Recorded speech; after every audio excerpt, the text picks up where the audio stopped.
কোথায় যাব? জঙ্গলে? এসে গেছি, আমি বাড়ি যাব।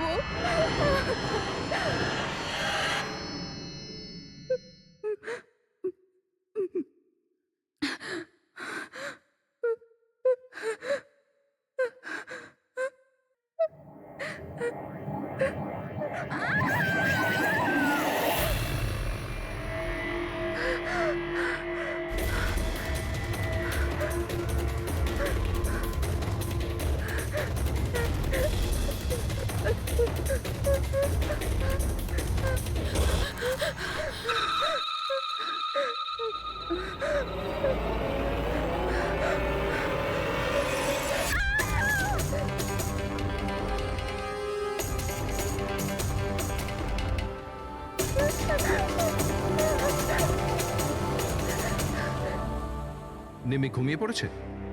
হ্যাঁ, শুয়ে পড়েছে। আরে হিরাল, তোমায় খুব ডিস্টার্ব লাগছে। কি বলবো, 24 ঘন্টা হয়ে গেল আয়শা গেছে, না তোর ফোন লাগছে না ফোন করেছে। আমার না খুব টেনশন হচ্ছে, জানি না কোনো বিপদে না পড়ে যায় ও। দেখো হিরাল, এখনো বড় হয়ে গেছে। আমার মনে হয় তুমি ওর মায়ের মতো রিয়াক্ট করছো। নিজের প্রবলেম নিজে সলভ করতে পারবে ও, ছোট বাচ্চা নয় ও। রোহান, এরকম কিভাবে বলতে পারো? ছোট বোনও আমার, আমি ওর জন্য টেনশন করবো না তো আর কে করবে? আর ওর আমাকে ছাড়া আর কে আছে এই দুনিয়াতে?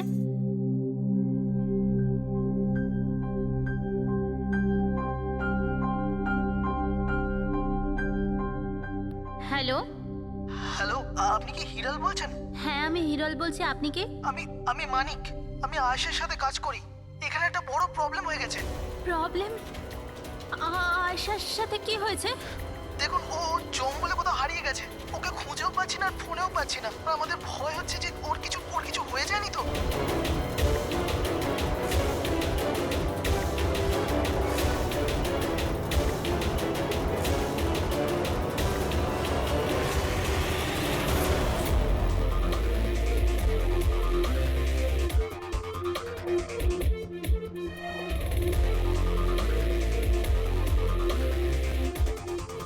স্যার, ফরেস্ট ডিপার্টমেন্টের লোক ভেতরে আমাদের জন্য ওয়েট করছে, আর আয়েশার ক্রু মেম্বাররা অন দ্য ওয়ে। কিন্তু আপনারা এটা তো নিশ্চয়ই জানেন যে যে ওই লাশটা আয়শারই নাকি অন্য কারোর। আমি একটা জিনিস বলতে পারি, ও না স্কাই ব্লু কালারের টি শার্ট পরেছিল আর ব্ল্যাক কালারের কার্গো পরেছিল আর হাই পনিও পরেছিল। ওর জামা হাফ ডেড বডির সাথে ম্যাচ করছে কিনা এটা তো বলুন।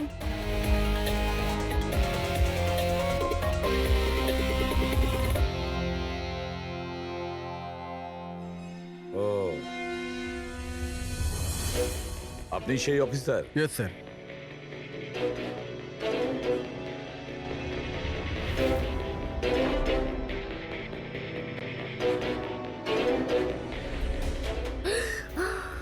প্রশান্ত? আরে এই তো প্রশান্ত। এক মিনিট, আপনারা কে আর ওকে কি করে চিনলেন? স্যার, আমি মানিক, আর আমরা সবাই আয়েশার সাথে কাজ করি। আরে প্রশান্ত আমাদের গাইড। আয়েশা এনাকে লোকেশন খোঁজার জন্য বলেছিল, আর যখন আয়েশা হারিয়ে গেল তখন এই ওকে খুঁজতে গেছিল।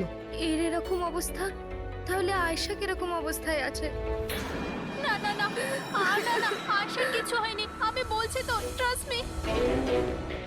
স্যার প্লিজ প্লিজ আমার বোনকে খুঁজে বাঁচিয়ে নিন স্যার, প্লিজ স্যার, প্লিজ বাঁচিয়ে নিন। দেখো, তোমার বোনকে নিশ্চয়ই আমরা বাঁচাবো। আপনি ওনাকে একটু সাইডে নিয়ে যান। স্যার, এই বডিটা আজ সকালেই আমরা পেয়েছি। এই আমাদের গাইড বাহাদুর, এই বডিটাকে প্রথম দেখেছে। এই প্রশান্ত কি একা গিয়েছিল আয়েশাকে খোঁজার জন্য? হ্যাঁ স্যার, কারণ ও জঙ্গলের সমস্ত রাস্তা চিনতো।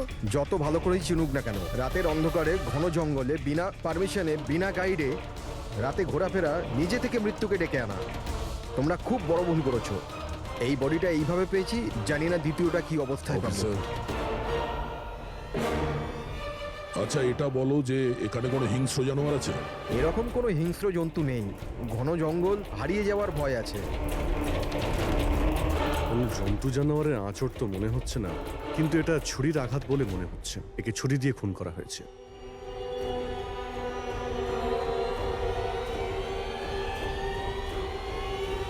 স্যার হ্যাঁ পূরবী, স্যার এই ক্যামেরাটা পেয়েছি এখানে। এটা তো আয়শার ক্যামেরা। হ্যাঁ স্যার, এটা আয়েশা 3 দিন আগে কিনেছিল। এটা চালিয়ে একবার দেখো তো। স্যার এটা অনই হচ্ছে না। কেন? এটার ব্যাটারি ডাউন স্যার, আর আমাদের কাছে ডিভাইসও নেই এটা চিপ ইনসার্ট করার জন্য। ও মাই গড। আপনারা এইসব শেষ করুন, এগুলো পরে করবেন। আগে আমার বোনকে খুঁজুন। আপনারা বুঝছেন না কেন হারিয়ে গেছে? আমরা খুঁজবো। অনেক বড় জঙ্গল ম্যাডাম, কমসে কম 2 দিন লাগবে পুরো জঙ্গল খুঁজতে। হ্যাঁ স্যার, সূর্যাস্ত হওয়ার পর আমরা কিচ্ছু করতে পারবো না। আপনারা সার্চিং শুরু করে দিন, বাহাদুর আপনাদের নিয়ে যাবে।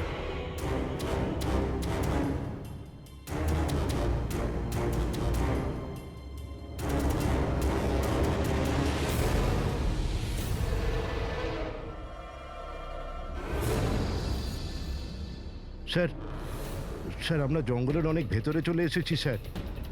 স্যার এখানে কেউ আসা যাওয়া করে না স্যার। স্যার এক কাজ করি, আমরা ফিরে যাই, না হলে অন্ধকার নেমে আসবে। এখন তো অনেক আলো আছে, অন্ধকার হয়েছে কোথায়? স্যার ফিরতেও তো অনেকটা সময় লাগবে না স্যার? তো ওই হিসাবেই বললাম, এত দূর স্যার কেউ আসেই না।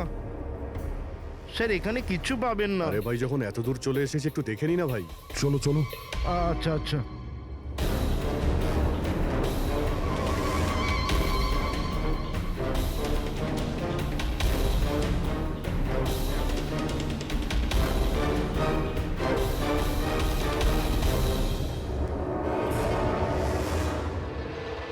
তোমরা এই জঙ্গলে ফিল্মের শুটিং করতে এসেছিলে, আর শুধুমাত্র আয়েশাই নিখোঁজ হলো, আর তোমরা ওকে খোঁজার চেষ্টাই করনি। স্যার আমরা খুব ভয় পেয়ে গিয়েছিলাম, আর এখানে ওয়েব সিরিজ শুট করার আইডিয়া আয়েশারই ছিল।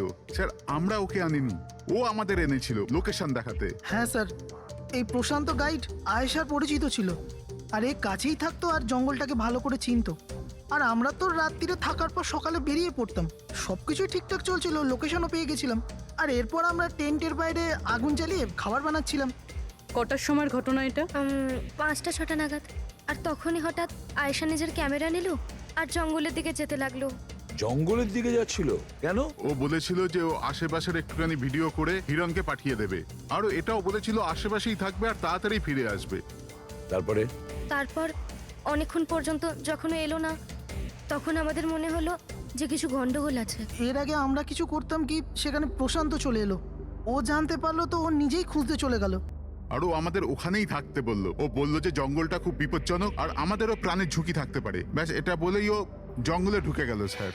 তার মানে ওই প্রশান্ত আর ফিরে আসেনি, আর তোমরা পালিয়ে গেছো এখান থেকে নিজেদের বাঁচাতে। না স্যার, আমরা ওখানেই ছিলাম যখন চিৎকারটা শুনলাম। 15-20 মিনিট পর্যন্ত একটা মেয়ের।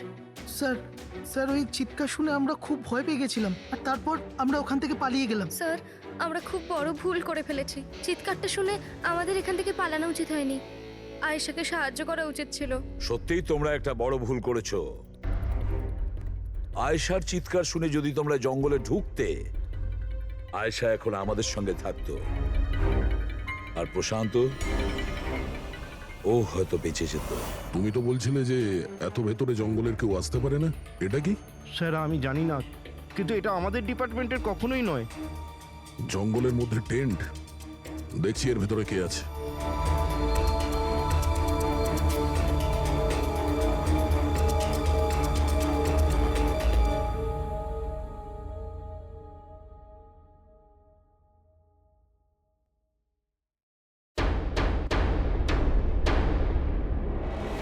এই কাপড় তো দেখে মনে হচ্ছে কাটা হয়েছে। টেন্ট পিছন দিক দিয়ে কেটেছে, তার মানে সামনে কোনো বিপদ ছিল।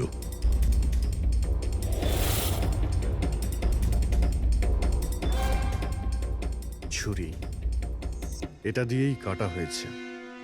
বাইরে গন্ডগোল হতেই পিছন থেকে কেটে পালিয়ে গিয়েছে।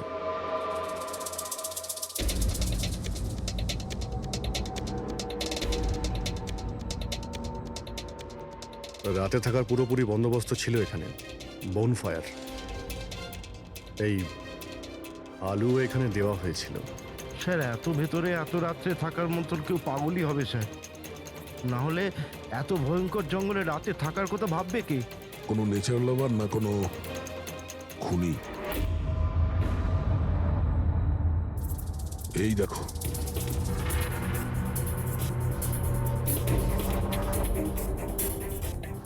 রক্ত। মনে হচ্ছে এখানেই পাথরের ওপর কেউ বসেছিল। হতে পারে আগুন পোয়াচ্ছিল আর কেউ ওর ওপর হামলা করেছে। এটা দেখে টেন্টের মধ্যে যে ছিল সে পালিয়ে গেছে। চলো আগে গিয়ে দেখি। স্যার স্যার সূর্য অস্ত যাচ্ছে স্যার, ফিরতেও 2 ঘন্টা কমসে কম লাগবে। ফিরে যাই স্যার। ঠিক আছে, কালকে আবার আসবো। স্যার, আমরা আয়েশার টিমকে এই ছবিগুলো দেখিয়েছিলাম। ওরা বলল যে এই টেন্ট ওদের ক্যাম্পের নয়। স্যার, হ্যাঁ পুরবি, আয়শার ক্যামেরার চিপ।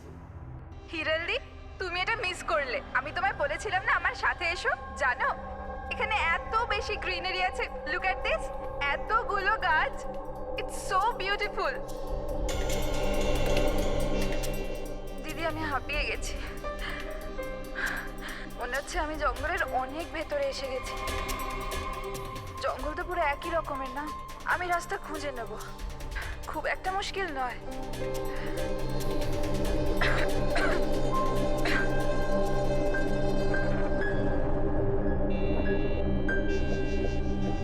কেউ আছে নাকি ওখানে? কে ওখানে?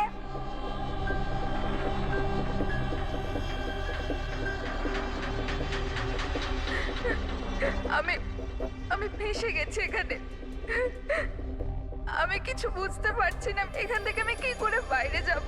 আই এম সরি দিদি, আমার এখানে আসা উচিত হয়নি। আমার মনে হচ্ছে না যে আমি এখান থেকে বেঁচে ফিরতে পারবো। আমায় ক্ষমা করে দিও।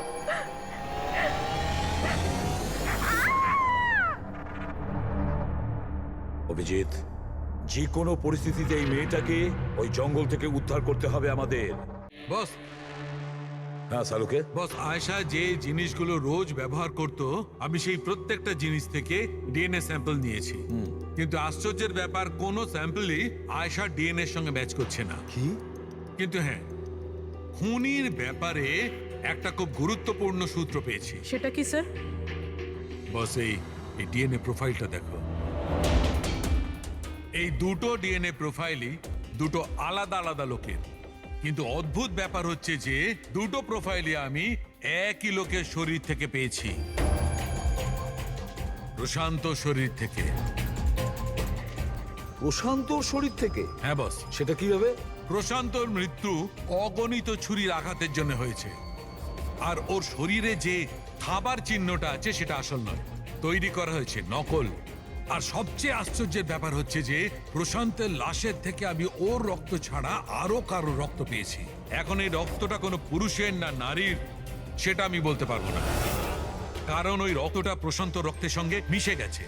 কিন্তু একটা কথা ঠিক বস, এই রক্তটা তখনই বেরিয়েছে যখন প্রশান্ত রক্ত বেরিয়েছে। অভিজিৎ, দয়া, নিশ্চয়ই এটা খুনিরই রক্ত। খুনি প্রশান্তর ওপর হামলা করে, আর তখন নিজেকে বাঁচানোর জন্য প্রশান্ত ওর সঙ্গে মারামারি করে, আর খুনির রক্ত প্রশান্ত শরীরে লেগে যায়। তবে খুনিরও গুরুতর আঘাত লেগেছেন। সামান্য আঘাতে এত রক্ত বেরোবে না তার। তার মানে খুনির শরীরে এখনো আঘাতের চিহ্ন থাকা উচিত। আরো একটা কথা বস, কি? টেন্টের পাশে যে পাথরের উপর রক্তের ছাপ ছিল সেই রক্তটা প্রশান্তরই। তার মানে পুরো ব্যাপারটাই ওই তাঁবুর আশেপাশে ঘটেছে।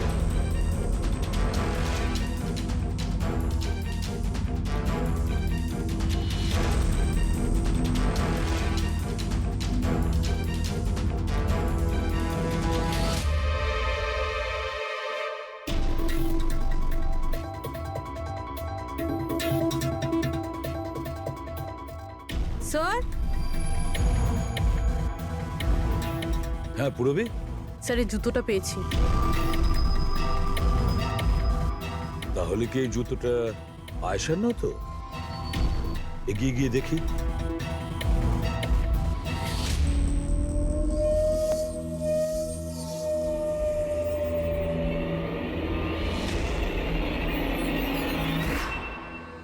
স্যার হ্যাঁ এই দেখুন স্যার,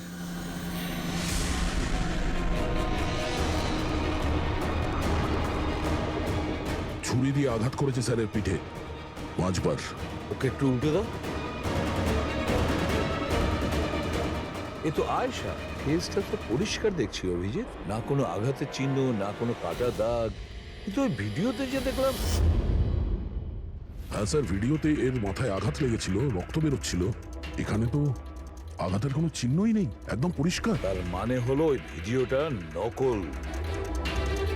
মানে আয়েশা অ্যাক্টিং আর মেকআপ দিয়ে দেখানোর চেষ্টা করেছিল যে ওকে কেউ মারতে চাইছে, খুন করতে চাইছে। কিন্তু এটা কেন করবে? স্যার, কেউ হয়তো মজা করবে, আর না হলে কোনো ভয়ঙ্কর পরিস্থিতি থেকে বাঁচার জন্য নাটক করছে। আর দুটো অবস্থাতেই এর মিথ্যেটা সত্যি হয়ে যায়। আর ও যা কিছু করেছিল, কেন করেছিল, সে তোর বন্ধু আর আত্মীয়রাই বলতে পারবে। সবাইকে ডেকে নাও। ফেডরিক, আয়েশার সমস্ত ফোন রেকর্ড চেক করো। দেখো এই ঘটনাটার পরে ও কাদের কাদের সঙ্গে কথা বলেছিল আর তারা সেই মুহূর্তে কোথায় ছিল।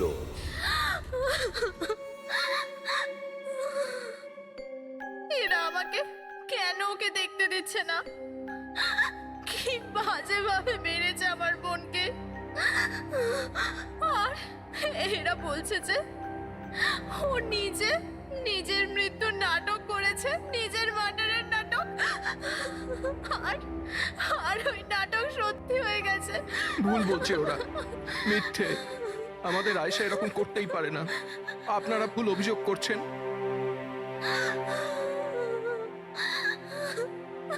দেখুন,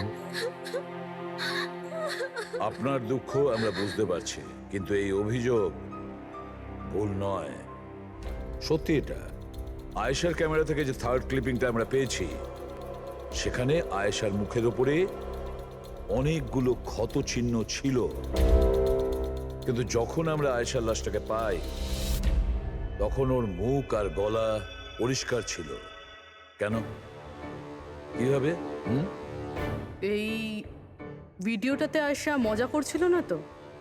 ওর মজা করার স্বভাব ছিল না তো? একদম না। ওর জীবনে এত সমস্যা ছিল যে ও মজা করবার কথা ভাবতেই পারতো না। ও জঙ্গলে হারিয়ে গিয়েছিল, আর কোনো মানুষ এই সিচুয়েশনে মজা কি করে করবে? অন্য কারো কথা জানি না, কিন্তু আয়েশা এটা অবশ্যই করেছে। আর যদিও মজা করে না করে তো ইচ্ছে করেই করেছে। কি কেউ এটা কেন প্রমাণ করার চেষ্টা করবে যে তার সঙ্গে কিছু অন্যায় হয়েছে? আয়েশা এরকম কেন চাইবে? হ্যাঁ, ওর ওপর সত্যিকারের অ্যাটাক হয়েছিল, ও মারাও গেছে, ওটা আলাদা কথা। কিন্তু ও এই নাটকটা কেন করেছিল?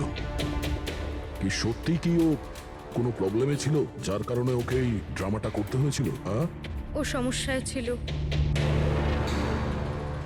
এমন সমস্যা যার থেকে ওকে মৃত্যুই বাঁচাতে পারতো।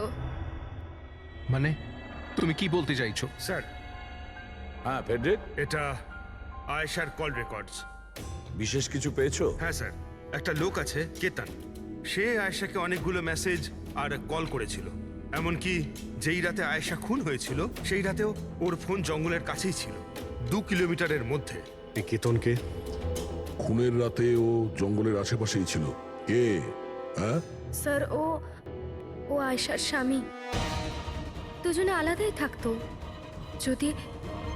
যদি আয়েশা ওর মৃত্যুর নাটক করে থাকে, তাহলে তার পেছনে কেতনের হাত থাকতে পারে। কেতন আয়েশার হাজবেন্ড, আর আপনাদের মধ্যে কেউ এই কথাটা আমাদের বলার প্রয়োজন মনে করলেন না? হ্যাঁ, কিন্তু কেতনের জন্য নিজের মৃত্যুর নাটক কেন করতে যাবে? আমার মনে হয়েছিল যে আমরা কেতনের থেকে মুক্তি পেয়ে গেছি, কিন্তু আমি কি করে জানবো ওই আমার বোনের প্রাণ নিয়ে নেবে? প্লিজ, কেতনই আমার বোনকে মেরেছে। আমি তুমি নিজেকে সামলাও প্লিজ। কেঁদো না, প্লিজ কাম ডাউন। আপনারা প্লিজ নিজেদের মধ্যে কথাবার্তাটা থামান আর আমাদের বলুন কি ব্যাপার। আমি আপনাদেরকে বলছি, আসলে আজ থেকে 2 বছর আগে কেতন আর আয়েশার একটা ট্রিপে আলাপ হয়েছিল। আয়েশা কেতনকে বিয়ে করেছিল। তাড়াহুড়োতে সিদ্ধান্ত নেওয়ার শখ ছিল ওর, কিন্তু জানতো না এই সিদ্ধান্তটা কতটা ভুল নিয়েছিল। কেতন ওর যোগ্য ছিল না, একটা পাগল লোক ছিল, পসেসিভ ছিল, ওর জীবনটা অতিষ্ঠ করে রেখেছিল। এই জন্য 6 মাস আগে ওকে ও ছেড়ে দেয়। এছাড়া আর কি করতো? আমরা সবাই দেখেছিলাম ওকে কিরকম টর্চার করা হতো। মানিক, আজকে সব অডিশনে ক্যামেরাতে আছে, স্ক্রিনে প্লে কর, স্যারকে দেখাতে হবে। আর আয়েশা এক্ষুনি এসে যাবে। ঠিক আছে। আয়েশা, আয়েশা, কি হয়েছে? আরে ওকে? আয়েশা তুই ঠিক আছিস? কি করে হলো এসব? কে করলো এসব? আরে তোমরাও না কত প্রশ্ন করো, কিচ্ছু হয়নি আমার। আসলে কি হয়েছে, ওই তাড়াতাড়িতে সিঁড়ি দিয়ে নামছিলাম আর পা পিছলে গেছে।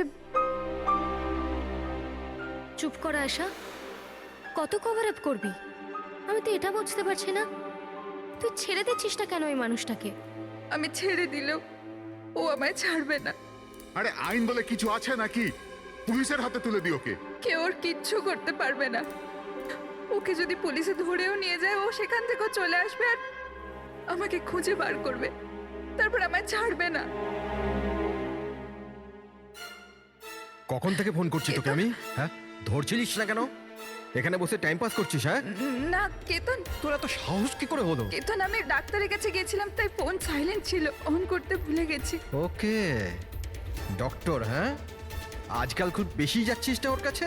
কেতন কি বলছো? এরকম কিচ্ছু নয়। আর তুমি বললে আমি ডাক্তারের কাছে আর কোনোদিন যাবো না। আমাকে প্লিজ ছেড়ে দাও, আমাকে ক্ষমা করে দাও। তোকে তোর যোগ্যতা দেখাই, চ। কি করছে এসব? ছাড়ো ওকে। এই, নিজের কাজে মন দে, বুঝেছিস? Enough, enough. মানুষ না, এই কেতন তো জানোয়ার।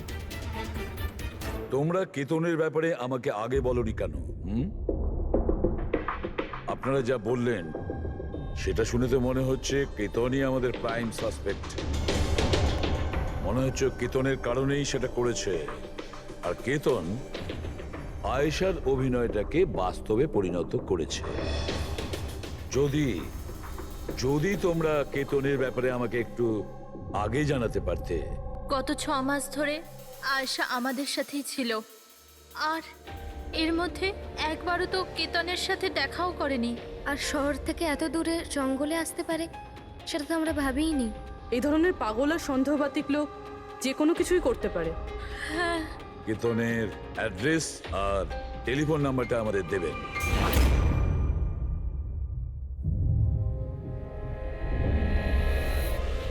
কেতন,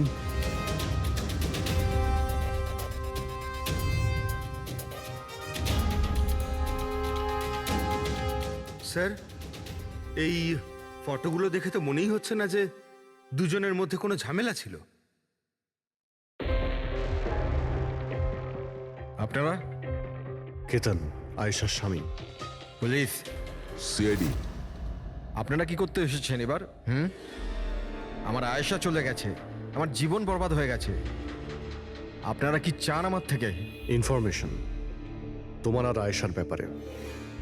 শুনেছি তুমি নাকি খুব বিরক্ত করতে ওকে। স্যার, আমি ওকে অনেক ভালোবাসতাম, নিজের থেকেও বেশি। সেই কারণে ওকে টর্চার করতে, মারতেও? হ্যাঁ, আমি কেন টর্চার করবো ওকে? তোমার কাছ থেকে বাঁচার জন্য কোর্টের কাছে সাহায্য চেয়েছিল, তাও তুমি ওকে বিরক্ত করা বন্ধ করনি। স্যার, মিথ্যে কথা এসব, এরকম কিছুই ছিল না। মিস্টার কেতন, রেকর্ড আছে আমাদের কাছে। তুমি বারবার ওকে ফোন করে আর মেসেজ করে হুমকি দিয়েছিলে। আর এটাও কাউকে বলেওনি, আমরা জেনে গেছি। আর তাছাড়াও গত 6 মাস ধরে তুমি হেরাল আর রোহানের ঘরের আশেপাশে ঘোরাফেরা করছিলে। আর যে রাতে আয়েশা খুন হয়েছে ওই রাতে তুমি ওই জঙ্গলেই ছিলে। এগুলো তোমার ফোনের লোকেশন থেকে পাওয়া গেছে। নিজের অপরাধটাকে লুকানোর চেষ্টা করো না, কোনো লাভ হবে না। আর এই ডবল মার্ডারে খুনিরও প্রচুর আঘাত লেগেছে। এই কি করে লাগলো তোমার? স্যার, এই আঘাতটা ওই দিন ঝোপেতেই লেগেছিল, কিন্তু এরকম কিছুই নয় যেটা আপনারা ভাবছেন। স্যার, আমি আয়েশাকে মারিনি। স্যার, আমি মানছি যে আমি ওই দিন জঙ্গলে গিয়েছিলাম, কিন্তু স্যার আমি তো শুধু ওর সাথে কথা বলার জন্য গিয়েছিলাম। স্যার, পুরো 6 মাস হয়ে গেছে, আমি ওকে দেখিনি পর্যন্ত। খুব মিস করতাম স্যার ওকে। ওর সাথে দেখা করতে চাইতাম, ওর সাথে কথা বলতে চাইতাম, যাতে ওকে বাড়িতে ফিরিয়ে আনতে পারি, যাতে আবার টর্চার করতে পারো। না স্যার, আমি বদলে গেছি স্যার। স্যার, আমি তো এটাই বলতে চেয়েছিলাম, কিন্তু যখন আমি জঙ্গলে গেলাম দেখলাম যে ও অন্য কারোর সাথে যাচ্ছে জঙ্গলের ভেতর। স্যার, আমি কি করতাম স্যার? আমি এমনিতেই মাথা গরমের লোক। আমি ভাবলাম বেকার বেকার ঝামেলা তৈরি হবে, সেই জন্য আমি চুপচাপ বাড়ি ফিরে এলাম স্যার। স্যার, ট্রাস্ট মি, আমি কিচ্ছু করিনি, আমি মারিনি ওকে স্যার। দেখো কেতন, তুমি এখনো আমাদের সন্দেহের তালিকায় আছো। যতক্ষণ এই কেসটা শেষ না হচ্ছে তুমি হেফাজতে থাকবে। স্যার, এই কেতনের কাছে কিন্তু আয়েশাকে মারার মোটিভ ছিল। ও তো বেঁচে গেছে, এবার বাকি রয়েছে এরা সবাই। হিরাল, সায়রা, অজিত, মানিক আর রুহান, এরা কি সবাই আয়েশার আপনজন ছিল? এদের কি মোটিভ হতে পারে? কারণ এদের মধ্যে তো কোনো প্রবলেম নজরে পড়ছে না। কেউ তো হবে স্যার যার আয়েশার মৃত্যু হলে লাভ হবে। কেউ কি পাবে ও মারা গেলে? সম্পত্তি, টাকা। টাকা? ইন্স্যুরেন্সের টাকা? হ্যাঁ, ইন্স্যুরেন্স। রবি, ফেডরিক, একটা কাজ করো, এই শহরে যতগুলো ইন্স্যুরেন্স কোম্পানি আছে সেখানে গিয়ে খোঁজ নাও আয়েশার নামে ওদের কাছে কোনো লাইফ ইন্স্যুরেন্স পলিসি আছে কিনা। কিন্তু একটা কথা, আয়েশার বন্ধু বা তাদের ফ্যামিলির কাউকে বলবে না কিছু। যদি ওদের মধ্যেই কেউ খুনি হয়, সে সতর্ক হয়ে যাবে।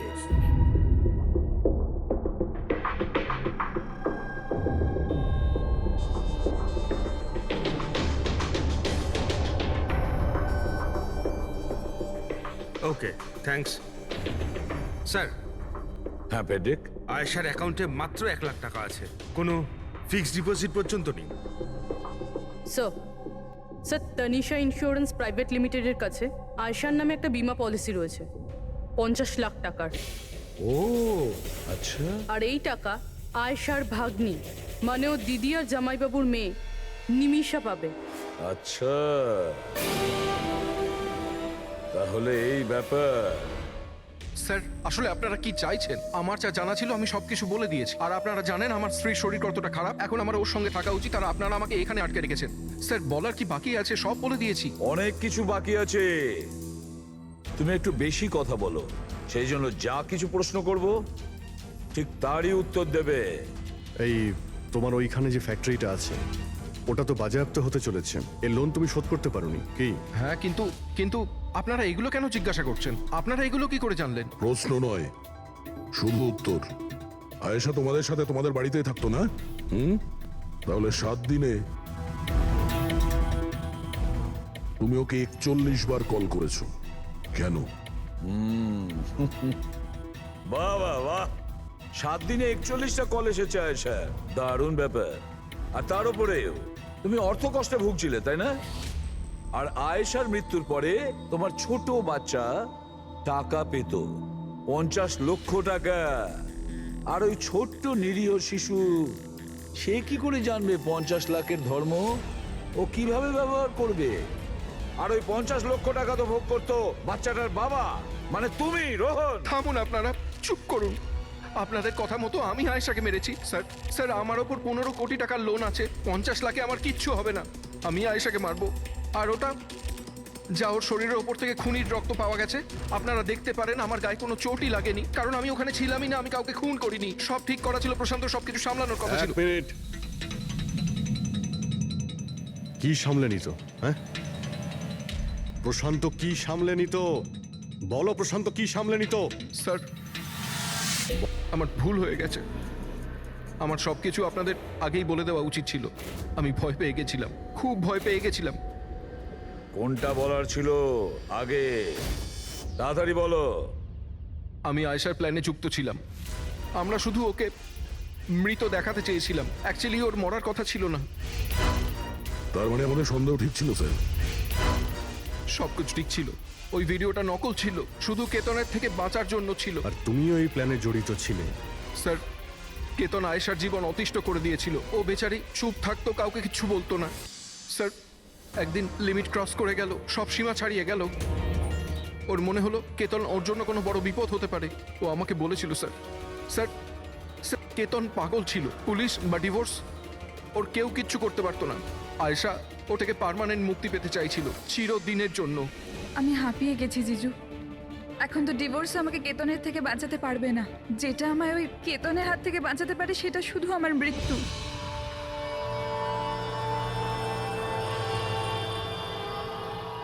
আয়েশা, এটাই যদি একমাত্র রাস্তা হয় তাহলে এটাই ঠিক। তোমার মৃত্যু তোমায় কেতনের হাত থেকে বাঁচাতে পারে। মরে যাও।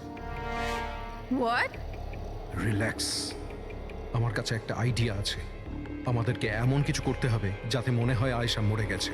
তোমার সাথে কোনো দুর্ঘটনা হলো বা কেউ তোমাকে মেরে দিল, আর বডিকে এতটা খারাপ করে দেওয়া হলো যে কেউ চিনতে না পারে আয়েশা। তারপর তুমি এখান থেকে অনেক দূর চলে যাবে, আর তোমার ওই ইন্স্যুরেন্সের টাকা যেটা মিমির নামে আছে আমি তোমাকে পৌঁছে দেবো। 50 লাখ টাকা দিয়ে একটা নতুন জায়গা আর নতুন লাইফ নতুন করে শুরু করবে। কিন্তু জিজু, আমি বেঁচে থাকাকালীন আমার লাশ কোথা থেকে আসবে? ওর জন্য টেনশন নিও না, আমি সবকিছু করে নেব। আমার এক বন্ধু আছে প্রশান্ত, ও আমার জন্য অনেক কাজ করে দিয়েছে। কিন্তু হ্যাঁ আয়েশা, এরপরে তুমি কখনো জীবনে আমার সাথে, মিমির সাথে, হিরালের সাথে কোনোদিন দেখা করতে পারবে না। হ্যাঁ, কিন্তু ওই পাগল লোকটার থেকে তুমি সারা জীবনের জন্য মুক্তি পেয়ে যাবে, তুমি মুক্ত হয়ে যাবে। সবকিছু ঠিক ছিল, সবকিছু প্ল্যান মাফিক চলছিল। আমি আয়েশা আর প্রশান্তর সঙ্গে ফোনে যোগাযোগ রেখে চলছিলাম। তারপর জানি না হঠাৎ করে ফোন কেটে গেল। আমি জানতাম ওখানে একটা মেয়ের মৃতদেহ পাওয়া যাবে, যার ব্যবস্থা আমি বাধ্য হয়ে করেছিলাম। শুধু আয়েশার জামা কাপড় ওই মেয়েটিকে পরানোর কথা ছিল। ওর মুখটা এত খারাপ ছিল যে কেউ চিনতেও পারতো না। কিন্তু স্যার, সিরিয়াসলি আমি তো শকে ছিলাম। ওটা মেয়েটার নয়, প্রশান্তের বডি ছিল। স্যার, প্রশান্ত তো আয়েশাকে সকাল হওয়ার আগেই জঙ্গল থেকে অনেক দূরে নিয়ে যাওয়ার কথা ছিল, কোনো সেফ জায়গায়। কিন্তু হঠাৎ করে কি হয়ে গেল স্যার? স্যার, আমার যতটা জানা ছিল আপনাদের বলে দিয়েছি স্যার। স্যার, প্রশান্তকে কে মেরেছে, আয়েশাকে কে মেরেছে আমি জানি না।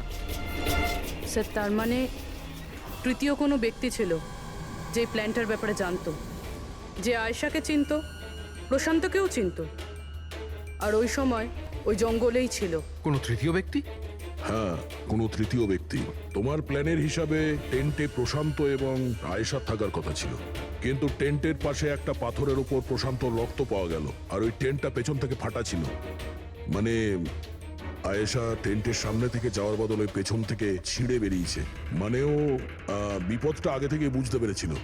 হতে পারে ও প্রশান্তর সঙ্গে যা কিছু হয়েছিল সেটা দেখে ফেলেছিল। ইট ইজ ক্লিয়ার যে ওখানে কোনো তৃতীয় ব্যক্তি ছিল। ও প্রথমে প্রশান্তকে মেরেছে, তারপর আয়েশার পেছনে দৌড়েছে। কারেক্ট। যদি ভালো করে দেখা যায় তাহলে ওই রাতে জঙ্গলে এটাই হয়েছিল যে প্রশান্ত আর আয়েশা জঙ্গলে যায়, আয়েশা টেন্টের ভিতরে ঘুমোচ্ছিল আর প্রশান্ত বাইরে বসে আগুন জ্বালাচ্ছিল। এর মধ্যে সেই তৃতীয় ব্যক্তি ওইখানে যায় আর প্রশান্তর সঙ্গে ঝামেলা বাঁধে। আর সেই ব্যক্তি ওর উপরে আক্রমণ করে, আর আয়েশা টেন্টের পিছন দিয়ে পালিয়ে যায়। আর ওই ব্যক্তি প্রশান্তকে নির্মমভাবে হত্যা করে আর আয়েশার পিছনে ধাওয়া করে। তাহলে তৃতীয় ব্যক্তিটা কে, যে আমাদের প্ল্যানের ব্যাপারে জানতো আর জঙ্গলকেও ভালো করে জানতো, তাই এত রাতে টেন্টে পৌঁছেছিল? হ্যাঁ, এই সমস্ত চিন্তা আপনি করবেন না রোহন বাবু। এই তৃতীয় যে আছে না, তাকে তো আমরা ধরেই ছাড়বো। হ্যাঁ,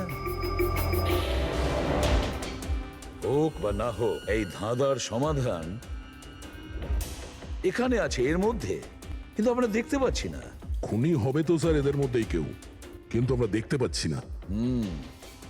রবি, ওই ক্লিপিংটা চালাও যেটা আমরা আয়েশার ক্যামেরা থেকে পেয়েছিলাম, ফার্স্ট ক্লিপ।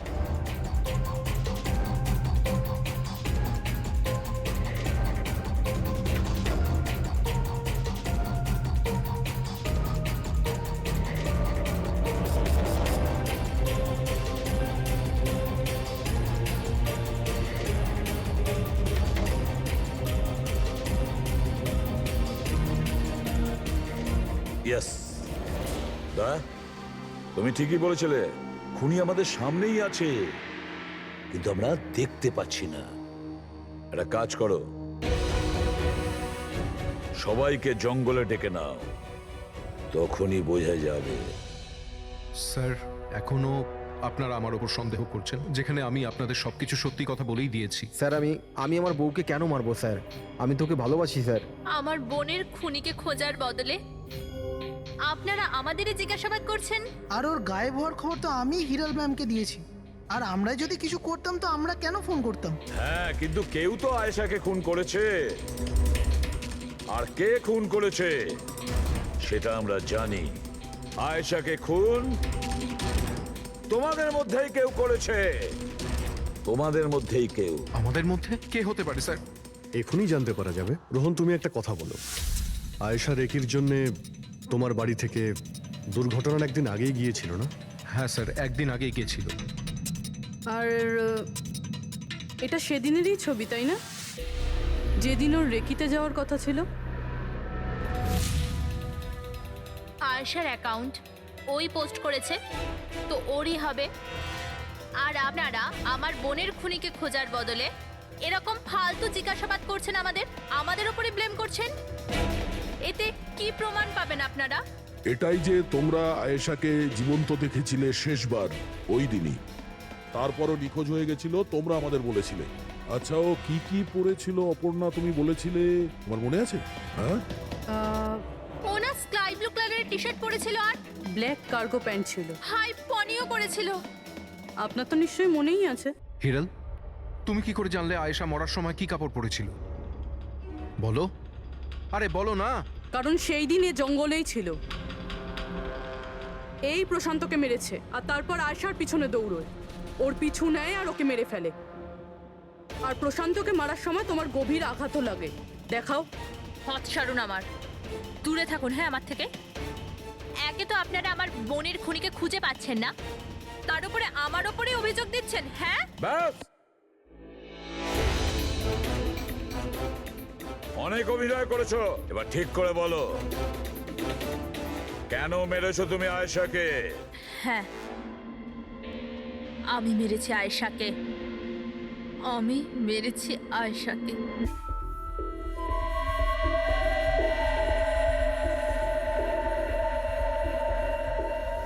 হিরাল ম্যাম, আপনি? আসতে বলো। আয়েশা না উঠে পড়ে।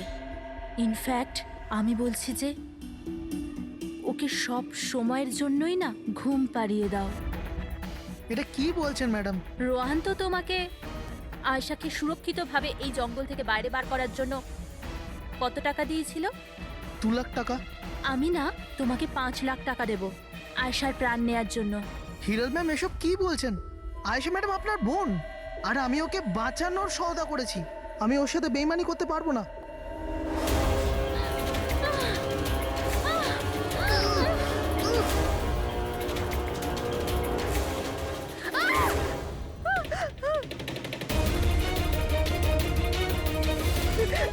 আয়েশা,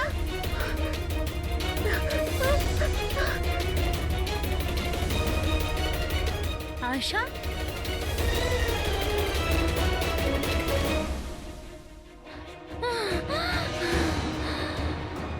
আয়েশা, আমার কাছে আয় আয়েশা। আমি তোকে বাঁচাতে এসেছি আয়েশা। ও তোকে ঠকাচ্ছিল আয়েশা। তোর ইন্স্যুরেন্সের টাকার জন্য তোকে মারতে চেয়েছিল আয়েশা। আমার বোন।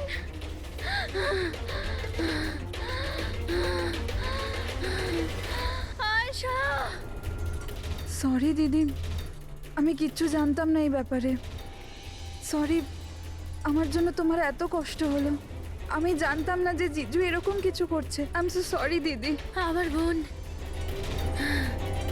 সরি দিদি।